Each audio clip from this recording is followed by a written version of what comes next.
একটু ভাপে আমি টমেটোটাকে হতে দিয়েছিলাম।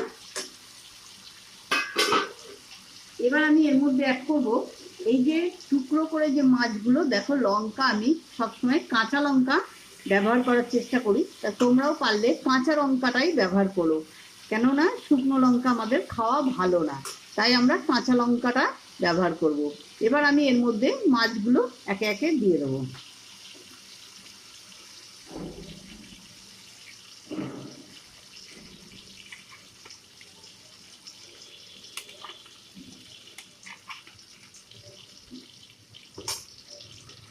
গ্যাসের ফ্লেমটা বাড়িয়ে দেবো।